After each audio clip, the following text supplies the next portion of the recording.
ഇടതുപക്ഷത്തിന് ഈ ഒരു തെരഞ്ഞെടുപ്പിൽ വലിയ പരാജയം ഉണ്ടാകാനുള്ള പ്രധാനപ്പെട്ട ഒരു കാരണമുണ്ട്. യഥാർത്ഥത്തിൽ ഈ കാരണം ചർച്ച ചെയ്യാതെ ഇടതുപക്ഷം ഇനിയും ഭരണം മുന്നോട്ട് കൊണ്ടുപോവുകയാണെങ്കിൽ നിയമസഭയിൽ ഇതേ കാര്യം തന്നെ ആവർത്തിക്കുമെന്നതിൽ സംശയമില്ല. യഥാർത്ഥത്തിൽ ജമാഅത്തെ ഇസ്ലാമിയുടെ തീവ്രവാദത്തെ കുറിച്ചുള്ള ചർച്ചകളൊന്നും ഈ പഞ്ചായത്ത് തെരഞ്ഞെടുപ്പിന് ഒരു നിലയിലും ബാധിച്ചിട്ടില്ല. കാരണം 95% വരുന്ന ന്യൂനപക്ഷങ്ങളും ആ രീതിയിൽ തന്നെയാണ് വിശ്വസിക്കുന്നതും മനസ്സിലാക്കുന്നതും. ഈ തെരഞ്ഞെടുപ്പിൽ മാത്രമല്ല ജമാഅത്തെ ഇസ്ലാമിയുടെ തീവ്രവാദ ചർച്ചകൾ വരുന്നത് എല്ലാ തെരഞ്ഞെടുപ്പിന്റെ ഘട്ടങ്ങളിലും അത് ചർച്ച ചെയ്യപ്പെടാറുണ്ട്. പക്ഷെ അതൊന്നും തെരഞ്ഞെടുപ്പിനെ ഒരു നിലയിലും ബാധിക്കാറില്ല. പക്ഷെ ഇപ്പോഴുണ്ടായത് അതല്ല. 5 വർഷം ഇടതുപക്ഷം ഭരണം നടത്തി. രണ്ടാമതൊരു ഇലക്ഷൻ വരുമ്പോൾ കഴിഞ്ഞ പ്രാവശ്യം ഈ ഇടതുപക്ഷത്തിന് അതിലേറെ ശക്തമായ ഭൂരിപക്ഷം ഉണ്ടായിരുന്നു. എന്തായിരുന്നു അതിന്റെ കാരണം? ഇപ്പോൾ ശക്തമായ പരാജയം ഉണ്ടായിട്ടുണ്ട്. ഇത് രണ്ടും തമ്മിൽ വലിയ ബന്ധങ്ങളുണ്ട്. അന്ന് 5 വർഷം ഭരണം നടത്തുന്ന ആ ഘട്ടത്തിലാണ് NRCയുമായി ബന്ധപ്പെട്ട വിഷയം വരുന്നത്, പൗരത്വവുമായി ബന്ധപ്പെട്ട വിഷയം വരുന്നത്. ആ വിഷയത്തിൽ ഇടതുപക്ഷ സർക്കാർ ശക്തമായി സമര രംഗത്ത് ഇറങ്ങിയിട്ടുണ്ട്. ഇവിടെയുള്ള ന്യൂനപക്ഷങ്ങൾക്ക് ഇടതുപക്ഷത്തിൽ വലിയ വിശ്വാസവും ആ സമയത്ത് ഉണ്ടായിട്ടുണ്ട്.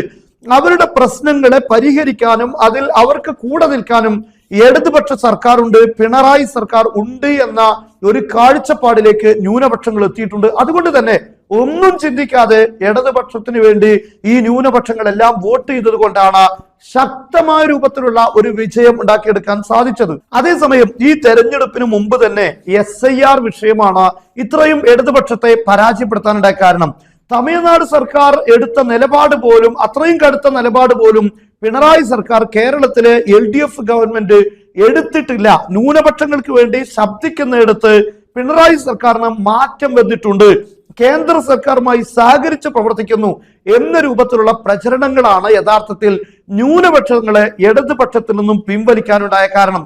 അതോടൊപ്പം തന്നെ രാഹുൽ ഗാന്ധി ഇലക്ഷൻ കമ്മീഷന്റെ വോട്ടർ പട്ടികയുമായി ബന്ധപ്പെട്ട വിഷയത്തിൽ വലിയ രൂപത്തിലുള്ള ക്രമക്കേടുകൾ ഉണ്ട് എന്ന് ലോകത്തിന് മുന്നിൽ പരിചയപ്പെടുത്തുകയും ആ വിഷയത്തിൽ ശക്തമായൊരു സമര രംഗത്ത് രാഹുൽ ഗാന്ധി കടന്നു വരുന്നു എന്നതും ന്യൂനപക്ഷത്തെ സംബന്ധിച്ചിടത്തോളം വലിയൊരു ആശ്വാസം ഉണ്ടായിട്ടുണ്ട്. അത്തരം ഒരു സമര രംഗത്തേക്ക് UDF കടന്നു പോകുമെന്ന് അവർ ധരിച്ചു വെക്കുന്നു എന്നതും ഇതിന്റെ പ്രധാനപ്പെട്ട ഒരു കാരണമാണ്. അവിടെ ഇടതുപക്ഷത്തിൽ നിന്ന് നഷ്ടപ്പെടുന്ന എന്തോ UDFൽ ന്യൂനപക്ഷങ്ങൾക്ക് ഉണ്ടായിക്കൊണ്ടിരിക്കുന്നു എന്നൊരു ധാരണയാണ് ഇങ്ങനെ ഈ ഒരു മാറ്റത്തിന്റെ മറ്റൊരു പ്രധാനപ്പെട്ട കാരണം. ഇവിടെ മുസ്ലിം ലീഗ് നന്നായതുകൊണ്ടോ, ഇവിടെയുള്ള ന്യൂനപക്ഷങ്ങൾക്കൊക്കെ മുസ്ലിം ലീഗിൽ വിശ്വാസം വന്നതുകൊണ്ടോ, അതല്ലെങ്കിൽ ഷജറ എന്നറിയപ്പെടുന്ന വിഭാഗങ്ങൾക്ക് ശക്തി കുറഞ്ഞത് കൊണ്ടോ ഒന്നുമല്ല. യഥാർത്ഥത്തിൽ ഈ വിജയം മുസ്ലിം ലീഗിനായാലും UDFനായാലും ഉണ്ടാക്കിയത് പിണറായി സർക്കാർ SIR വിഷയത്തിൽ ശക്തമായ നിലപാട് സ്വീകരിച്ചിട്ടില്ല എന്ന പ്രധാനപ്പെട്ട കാരണമാണ്. ഇത് മനസ്സിലാക്കാൻ എവിടെയെല്ലാമാണ് ഇടതുപക്ഷത്തിന് വലിയ പരാജയം ഉണ്ടായത് എന്ന് പരിശോധിച്ചാൽ മതി.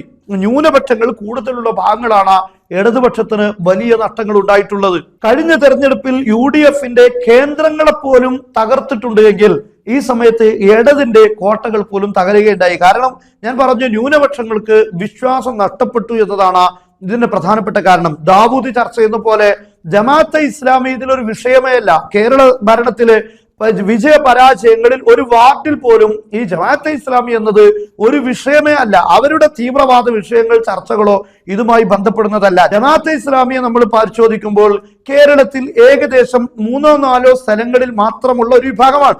മറ്റു സ്ഥലങ്ങളിൽ 2, 3, 4 ഏതെങ്കിലും വാർഡുകളിൽ 5, 10 ആളുകൾ ജമാഅത്തെ ഇസ്ലാമി ഉണ്ടെങ്കിൽ അതൊരു 20 കൊല്ലം മുമ്പ് 10 ആളുകളാണെങ്കിൽ ഇപ്പോഴും 11ാമത്തെ ഒരാളെ ആ നാട്ടിൽ കാണാൻ കഴിയുകയില്ല. മാത്രമല്ല സ്വന്തം കുടുംബത്തിലുണ്ടാകുന്ന മക്കൾ പോലും ആ ഒരു ജമാഅത്തെ ഇസ്ലാമി എന്ന കൺസെപ്റ്റിലേക്ക്, ആ കാഴ്ചപ്പാടിലേക്ക് വരുന്നത് നമ്മൾ കാണുന്നില്ല. ഒരു വളർച്ചയില്ല. അവരെ കൂട്ടുപിടിച്ചു എന്നതോ അതല്ലെങ്കിൽ സർക്കാർ, കേരള സർക്കാർ അവർക്കെതിരെ എന്തെങ്കിലും സംസാരിച്ചു എന്നതുകൊണ്ടോ ഇവിടെ ഒന്നും സംഭവിച്ചിട്ടില്ല. സംഭവിച്ചത് SIRുമായി ബന്ധപ്പെട്ട വിഷയത്തിലുള്ള കേരള സർക്കാരിന്റെ നിലപാടുകൾ ന്യൂനപക്ഷത്തിനെ വേദനിപ്പിക്കുന്നതായിരുന്നു. അല്ലെങ്കിൽ അവർക്ക് സർക്കാരിന്റെ ഒരു പിന്തുണയുണ്ട് എന്ന NRC വിഷയത്തിൽ അവർക്കുണ്ടായിരുന്ന ആ ഒരു വിശ്വാസം നഷ്ടപ്പെട്ടു എന്നതാണ് ഇതിൽ ഇത്രയും വലിയ ഒരു പ്രതിസന്ധി ഇടത് സർക്കാരിന് ഉണ്ടാകാനുള്ള കാരണം.